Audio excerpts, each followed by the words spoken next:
મિત્રો આ 2024 ની લોકસભાની ચૂંટણી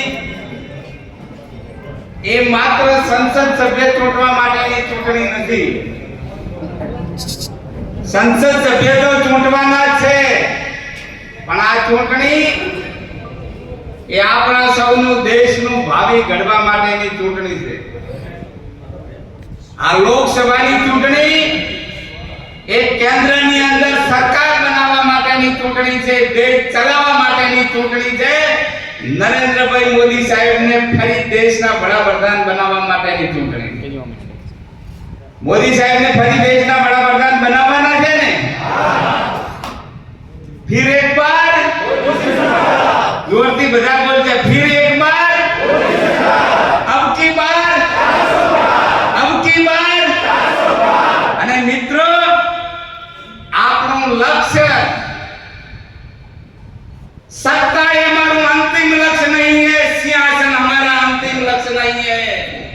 આપણું લક્ષ્ય માં ભારતી પરમ વૈભવના શિખરે વિરાજમાન થાય, ભારત વિશ્વ ગુરુ બને, ભારતનો વિશ્વમાં જય જયકાર થાય અને આ દેશનો છેવાડાનો માનવી ન ધરા સુધી ન ગગન સુધી મારે જાવું છે, છેવાડાના માનવી સુધી. અને આવો દલાય દીપ વહન જહાં અભી કે અંધેરા હૈ. સત્તાને સેવાનું માધ્યમ બનાવી અને સેવાળાના માનવીનો વિકાસ થાય, એ આપણા સૌનું લક્ષ્ય છે. અને લક્ષ્યને હાંસલ કરવા માટે મોદી સાહેબને ફરી દેશના વડાપ્રધાન બનાવવા માટેની આ ચૂંટણી આપણા સૌનો સંકલ્પ છે કે 2047 માં જ્યારે આપણા દેશની આઝાદીને 100 વર્ષ પૂરા થાય, ત્યારે દેશ એક વિકસિત દેશ બને, ભારત આત્મનિર્ભર બને, એ આપણું લક્ષ્ય છે. અને લક્ષ્યને હાંસલ કરવું હોય તો મોદી સાહેબને ફરી દેશના વડાપ્રધાન બનાવવા બની શકે ને? અને મોદી સાહેબને ફરી દેશના વડાપ્રધાન બનાવવા હોય તો કમળ વાળો હોય મોદી સાહેબને કોમ આવે, બીજું આપવાનો જ. આ વાત તો તમે સીધી આમ અભણ મળે છે, સીધું ગણિત મળે, કોણ કોમ આવે. અને એટલા માટે દેશ વિકસિત દેશ તરફ આગળ વધી રહ્યો છે. 2014 ની અંદર નરેન્દ્રભાઈ મોદી સાહેબે જ્યારે દેશનું સુકાન સંભાળ્યું, એ વખતે આપણો દેશ એ આર્થિક રીતે દુનિયામાં 11મા નંબરે હતો. અને મોદી સાહેબના સુશાસનના કારણે આ 10 વર્ષની અંદર આપણો દેશ આર્થિક આજે 5મા નંબરની દુનિયાની સૌથી મોટી આર્થિક મહાસત્તા બની. અને એના કારણે તમે કોઈ પણ જગ્યાએ જાઓ, પાકા રોડ ઉપર જાઓ કે કાચા રોડ ઉપર જાઓ, હું ગેરંટી સાથે તમને કહું છું કે દેશમાં કોઈ પણ જગ્યાએ જાઓ, તમારા આપણા વિસ્તારમાં કોઈ પણ રોડ ઉપર રસ્તા ઉપર નીકળો તો 5 કિલોમીટર તમે નહીં ચાલો અને કોઈ ને કોઈ સરકારી મોટો કામ ચાલુ છે.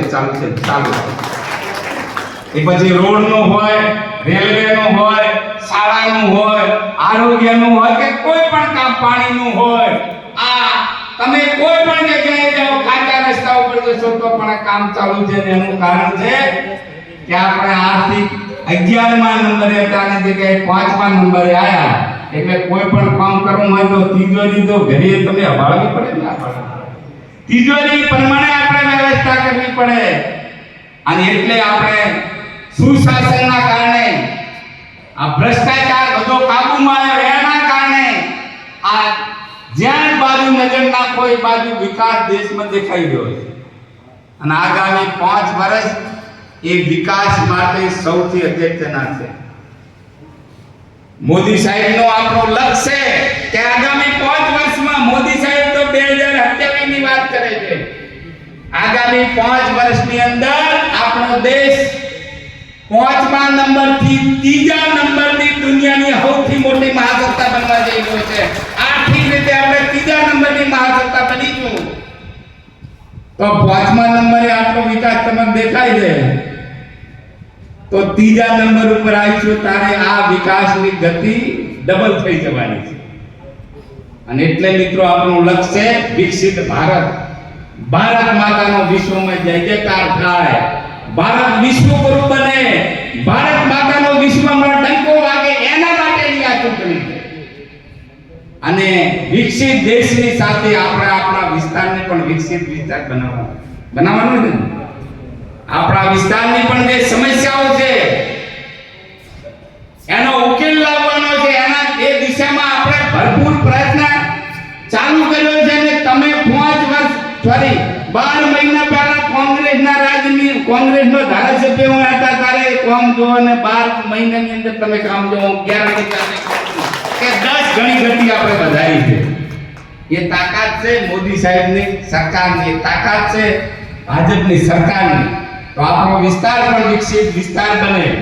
આ વિસ્તારના 125 ગામ અને આમ નાના મોટા 54 સમાજ, આ દરેકને સમાન તક મળે, દરેકનો સમાન વિકાસ થાય, એ આપણો પણ લક્ષ્ય છે. મોદી સાહેબે એમ કહ્યું છે કે આ દેશમાં 4 જ વર્ગો છે, 4 જ સમાજો છે.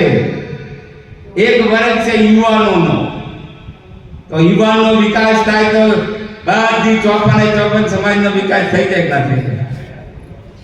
અને બીજો વર્ગ છે મહિલાઓનો, બહેનોનો. તો મહિલાઓનો વિકાસ થાય, મહિલાઓ આગળ આવે તો આપણા વિસ્તારના 54 સમાજોની પ્રગતિ થાય કે ના થાય. અને ત્રીજો વર્ગ છે અન્નદાતા એટલે ખેડૂત. આ ખેડૂત સુખી થાય, ખેડૂત સમૃદ્ધ બને, ખેતી સમૃદ્ધ બને તો 54 સમાજનો વિકાસ થાય કે ના થાય. અને ચોથો વર્ગ છે ગરીબ, જે ગરીબીની રેખા નીચે છે, એ ચોથો વર્ગ છે. એમાં પણ 54 સમાજનો સમાવેશ થાય છે. આ 4 વર્ગોનો વિકાસ કરી અને દેશના 140 કરોડ નાગરિક ભાઈ બહેનોનો સમાન વિકાસ કરી અને 2047 સુધી દેશ વિકસિત દેશ બને, આત્મનિર્ભર બને, એ આપણું લક્ષ્ય છે. અને લક્ષ્યને હાંસલ કરવા માટે થઈ અને કેન્દ્રની મોદી સાહેબની સરકાર ભગીરથ પ્રયત્ન કરી રહી છે. મોદી સાહેબ, તમને ખબર છે ને આપણા વિસ્તારની અંદર જે સૌથી મોટી સમસ્યા પાણી. મેં સંકલ્પ કર્યો છે કે જ્યાં સુધી આ વિસ્તારના 125 ગામોમાં નર્મદાનું પાણી નહીં પહોંચે ત્યાં સુધી હું કોઈ સન્માન નથી સ્વીકારવાનો. આ કોના ભરોસે મેં સંકલ્પ કર્યો છે? આ વાત એવી છે કે પથ્થરની સામે તપશ્ચર્યા કરીને આમાંથી ભગવાન પેદા કરે. પણ ભરોસો છે કે આમાંથી ભગવાન પેદા. મને નરેન્દ્ર મોદી સાહેબ ઉપર ભરોસો છે કે આ વાત સાર્થક થવાની છે, એટલે મેં સંકલ્પ કર્યો છે. અને મોદી સાહેબ દેવદરબારની ચૂંટણી સભામાં ફરે છે. હમણે મારા ભાઈ વિક્રમભાઈને વિડીયો મૂક્યો હતો. મોદી સાહેબે કીધું કે જ્યાં નર્મદાના પાણી નથી પહોંચ્યા ત્યાં પહોંચવાના છે. એ પહોંચાડવાનું કામ ચાલુ છે. કેશાજી, તમે મારા વતી બધાને કહી દેજો. એના કારણે આપણા વિસ્તારને વડિયાથી કરી અને અત્યારે જે સર્વે ચાલે છે વડિયાથી કરીને જેડા સુધીની નવી પાઇપલાઇન નવા આચાર હાથે 22 વર્ષ પછી પહેલી વખત મોદી સાહેબના શબ્દોના કારણે આપણા વિસ્તારને નવી પાઇપલાઇન મળી. આપણા વિસ્તારના મુખ્ય કેનાલ છે, એના જે પશ્ચિમ ભાગ છે, જે નર્મદા કમાન્ડમાં આવવો જોઈતો તો 14 ગામ ગોદાથી કરીને ફાફરાળ સુધી એ ગામો કમાન્ડ એરિયામાં નથી આવ્યા. એ વાતને સરકારે સૈદ્ધાંતિક મંજૂરી આપી છે કે આ વિસ્તારને પણ નર્મદાનું પાણી પહોંચાડવા માટેની સરકારે 14 ગામો માટે પણ નવી યોજના મંજૂર કરી. આ સુજલામ સુફલામ આ બધા એમ કહે છે કાયમી ચાલુ રાખો, પણ એમાં જે કઈ ખામી હતી એ ખામીનું સરકારને અમે બધાએ એમાં બાપુને અમે બધાએ ધ્યાન દોર્યું. તો બુકોલી આગળનું સાહેબ તો લગભગ પૂરું થવા આવ્યું. જે તૂટેલું હતું 2017 માં તૂટેલું હતું એ. અને આ સુજલામ સુફલામ કેનાલ એની પૂર્ણ ક્ષમતાની જે ક્ષમતા છે, એની કેપેસિટી વધે, એના માટે પણ સરકારે સર્વે અત્યારે ચાલી રહ્યો છે અને એમાં જે ખામી છે પણ દૂર થવાની છે. એટલે મુખ્ય કેનાલ સુજલામ સુફલામ કેનાલ, આ નવી વડિયાથી પાઇપલાઇન, આ બાજુ ચોંગાથી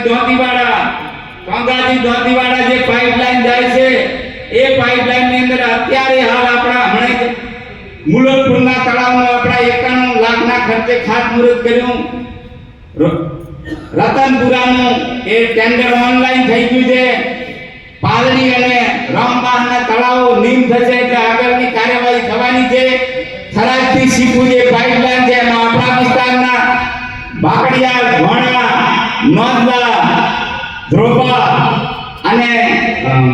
ભાદરા આ 5 ગામોના 13 તળાવોમાં પાણી નાખવાનું સરકાર દ્વારા આયોજન ચાલુ છે. આ કામ એ તપસ્યા મેં ચૂંટણીમાં પણ કહ્યું હતું કે આ પાણીનું કામ એ ભગીરથજીએ તપ કર્યું હતું તો ગંગાજીએ પ્રગટ થવું પડ્યું હતું.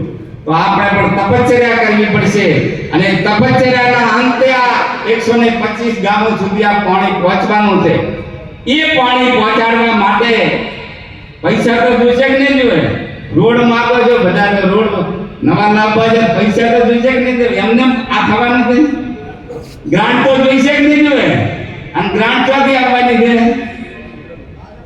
આ લક્ષ્મીજી છે, લક્ષ્મીજીનું વાહન કમળ છે અને કમળને માંથી ચોંટીને મોકલશો તો એ કમળ ઉપર અસવાર થઈને લક્ષ્મીજી આપણા વિસ્તારમાં પધારશે અને આપણા વિકાસના કાર્ય પૂરા થશે. આપણે મેં અગાઉ પણ કહ્યું હતું હું સત્તાની અંદર કોઈ સત્તાની ખુરશી માટે નથી, પણ આ વિસ્તારની પ્રજાનું ભલું થાય, એનું કલ્યાણ થાય એના માટે હું રાજકારણમાં છું. એટલે હું આપને વિનંતી કરું છું કે બધું મોદી સાહેબનો આપણા વિસ્તાર માટે જે લાગણી છે એ તમે જોઈ છે. અંબાજીમાં આવ્યા હતા અને અંબાજીની આગળ ધબ્બો માર્યો હતો, મન નતો માર્યો, તમન માર્યો. હું તો નિમિત્ત હતો, એ તો ધબ્બો થોડો મારવા આવી ગયા. હું સનાતન આવ્યા હતા તાર મારું બહુડું પકડ્યું છે. એ મારું પકડું બહુડું નીકળ્યું આ વિસ્તારની જનતાનું તમામ આ વિસ્તારના કાર્ય